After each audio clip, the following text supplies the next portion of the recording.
Everyone, నేను మీ నవనీత. Welcome to our channel Dhangari vlogs. ఈరోజు మన ఛానల్లో వచ్చేసి ఒక హెల్దీ రెసిపీ క్విక్ అండ్ ఈజీగా అయిపోయేటట్టుగా చేసుకుందాము. అదేంటంటే తోటకూర రైస్. తోటకూర రైస్ మామూలుగా మేము రెగ్యులర్గా ఇంట్లో చేసుకునేదే. ఎప్పుడు కూరగాయలు ఏమైనా లేవు అన్నప్పుడు, లేదు పిల్లలు ఆకుకూరలు తినలేరు, వాళ్ళకి ఎలాగైనా తినిపించాలన్నప్పుడు ఇలా తోటకూర రైస్ చేసి పెట్టండి. అసలు బిర్యానీ కంటే సూపర్ ఉంటుంది. ఒక్కసారి ట్రై చేసి చూడండి.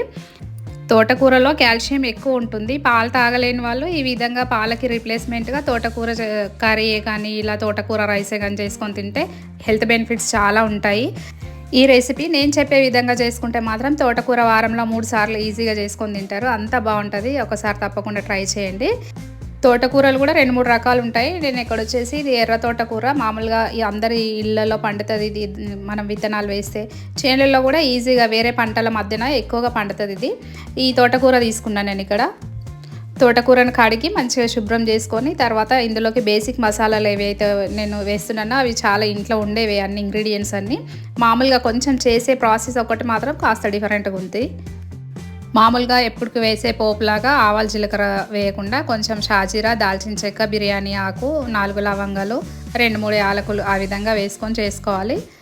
ఇక్కడ స్టవ్ వెలిగించి నేను స్టవ్ పైన కుక్కర్ పెట్టి చేస్తున్నాను. కుక్కర్లో చేసుకుంటే చాలా బాగుంటుంది, తొందరగా అయిపోతుంది అనమాట. మనం జస్ట్ ఒక 10 మినిట్స్లో అయిపోతుంది. అందుకని చెప్పేసి నేను కుక్కర్లో చేస్తున్నా.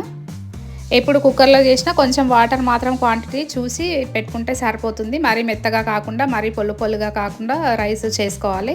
నేను ఇక్కడ చూపిస్తున్న విధంగా ఇవన్నీ ముందుగా కొంచెం హార్డ్గా అంటే లావుగా ఉండే వేసుకోవాలి. దాల్చిన చెక్క, యాలకులు, ఇలైచి వేసిన తర్వాత కొంచెం బిర్యానీ ఆకు, కొంచెం షాజీరా వేసుకోవాలి. అది కొంచెం చిటపట్లాడి కొంచెం స్మెల్ వచ్చేదాకా ఉంచుకొని తర్వాత అందులోకే మనం ఇందాక సన్నం తరిగి పెట్టుకున్న పచ్చిమిర్చి ఏదైతే ఉందో అది వేసుకోవాలి. నేను ఇక్కడ పచ్చిమిర్చి నల్లవి వేస్తున్నాను. 6 నుంచి 7 వరకు ఉంటాయి. ఇది కొంచెం కారం ఎక్కువ ఉంటుంది. కారం తినే వాళ్ళని బట్టి వేసుకోవాలి. తర్వాత అదేవిధంగా అందులోకి కొన్ని సన్నం తరిగి పెట్టుకున్న ఆనియన్స్ వేస్తున్నాను. ఈ ఆనియన్స్ కూడా ఏంటంటే మనం కర్రీకి ఏ విధంగా కొంచెము ఫ్రై చేసుకుంటామో ఆ విధంగా చేసుకోవాలి. మరీ డీప్ ఫ్రై కాకుండా కొంచెం ఆనియన్ సాఫ్ట్గా అయ్యేదాకా ఉంచాలి ఆయిల్లోనే. ఇలా కొంచెం సాఫ్ట్గా అవుతుంది అన్న టైంలో కొన్ని కరివేపాకు రెబ్బలు వేసుకోవాలి. ఇది తోటకూర కాబట్టి ఆకులే ఎక్కువ ఉంటాయి, అందుకని కరివేపాకు నేను కొంచెం తక్కువ వేసుకుంటున్నా. తర్వాత ఇందులోకి వచ్చేసి అల్లం వెల్లుల్లిపాయ పేస్ట్. ఈ అల్లం వెల్లుల్లిపాయ పేస్ట్ అప్పటికప్పుడు దంచి వేసుకుంటే బాగుంటుంది. లేదంటే సరే ఇంట్లో ఫ్రిడ్జ్లో స్టోర్ చేసి పెట్టుకున్నదైనా సరే కానీ వేసుకోవాలి. కాకపోతే ఏంటంటే బయట తెచ్చింది మాత్రం వాడొద్దు అసలు.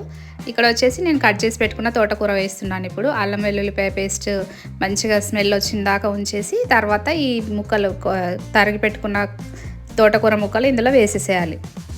ఇది చేసేటప్పుడు స్టవ్ కొంచెం హై టు లో ఫ్లేమ్లో పెట్టుకోవాలి. ఎందుకంటే తోటకూర కదా, ఆకులు తొందరగా మాడినట్టు అవుతాయి. లేదు మనకు మంచిగా మాయిశ్చర్గా ఉండి మంచిగా ఉడకాలి అనుకుంటే కొంచెం సిమ్లోనే పెట్టి వండుకోవాలి. వండుకునేటప్పుడు ఈ విధంగా కుక్కర్ నేను క్లోజ్ చేయకుండా లిడ్ ఇలా పెట్టేసి ఒక 5 మినిట్స్ వదిలేసాను. తర్వాత తోటకూర టెక్స్చర్ ఈ విధంగా ఉన్నప్పుడు సాల్ట్ వేసుకోవాలి. సాల్ట్ చూసి వేసుకోవాలి, ఎందుకంటే కర్రీకి రైస్కి సరిపడేటట్టుగా చూసుకోవాలి.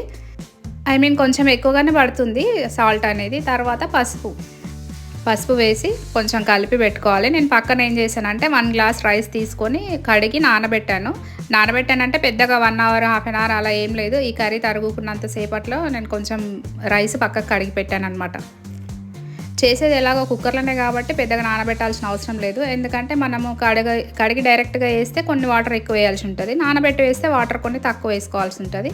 నేను ఈ గ్లాస్తోని రైస్ తీసుకున్నా, అందుకే అదే గ్లాస్తోని వాటర్ వేస్తున్నా. నేను ఇక్కడ 1 గ్లాస్ రైస్ తీసుకున్నా కాబట్టి దానికి 1.5 గ్లాస్ వాటర్ వేస్తున్నా. 1.5 గ్లాస్ వాటర్ కంటే కొంచెం ఎక్కువ, 2 గ్లాసులకి కొంచెం తక్కువ. ఈ విధంగా ఇక్కడ చూపిస్తున్నట్టుగా వాటర్ వేసుకోవాలి. మనం కుక్కర్లో వేస్తున్నాం కాబట్టి తొందరగా ఉడికిపోతుంది. అందుకని చెప్పి వాటర్ కొంచెం తక్కువైనా పర్లేదు. రైస్ వచ్చేసి ఇవి ఎసరు వచ్చి బాగా మరిగేదాకా ఏం అవసరం లేదు, డైరెక్ట్గా వేసుకోవచ్చు. నేను పోపు పెట్టి వాటర్ వేసిన తర్వాత అది కొంచెం వేడి కాగానే ఈ విధంగా రైస్ వేస్తున్నాను. రైస్ వేసి ఒకసారి మంచిగా జాగ్రత్తగా కలుపుకోవాలి.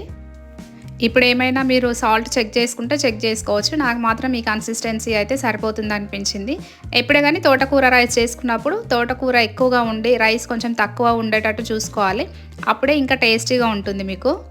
కుక్కర్ ఒక 3 విజిల్స్ వచ్చేదాకా ఉంచుకోవాలి. కొన్ని కుక్కర్స్ని బట్టి ఒక్కొక్కలాగా ఉంటుంది. అదే స్టీల్ కుక్కర్ అయితే మీకు 3 విజిల్స్ పడుతుంది. ఇలాంటి కుక్కర్ కొంచెం నాన్ స్టిక్ టైప్ అలా ఉంటే 2 విజిల్స్ రాగానే ఆఫ్ చేసేసి ఈ విధంగా ఓపెన్ చేసుకోవాలి. స్టవ్ ఆఫ్ చేసిన వెంటనే కుక్కర్ ఓపెన్ చేయొద్దు, ఎందుకంటే లోపల ఉన్న ఆవిరికి మంచిగా స్టీమ్ అవుతుంది రైస్. అందుకని చెప్పి పొల్లుగా అవుతుంది మనకి. అందుకే ఒక 2-3 నిమిషాలు అదే విధంగా వదిలేసి తర్వాత మెల్లగా గాలి తీసి ఇలా ఓపెన్ చేసుకుంటే తోటకూర రైస్ రెడీ అయిపోతుంది. అసలు మీరు కిచెన్లో ఈ రైస్ చేస్తూ ఉంటే బయట ఉన్న వాళ్ళకి అందరికీ తెలిసిపోతుంది. అంత బాగా స్మెల్ వస్తుంది, అంత బాగా అవుతుంది కూడా. ఒకసారి మీరు తప్పకుండా ట్రై చేయండి. ఒకసారి ఈ రెసిపీ మీరు ఇంట్లో చేస్తే మళ్ళీ చేయమంటారు. దీనికి నాది గ్యారంటీ. ఒకసారి తప్పకుండా ట్రై చేసుడు కాదు, చేసి చూడండి. ఈ రైస్కి కర్రీ ఏం అవసరం లేదండి, కొంచెం పెరుగు రాయితా ఉంటే సరిపోతుంది. అంత బాగుంటుంది. పెరుగు రాయితా కాంబినేషన్ దీనికి చాలా బాగుంటుంది. మీకు కనుక నా వీడియో నచ్చినట్టయితే like, share and subscribe to my channel. Thank you for watching.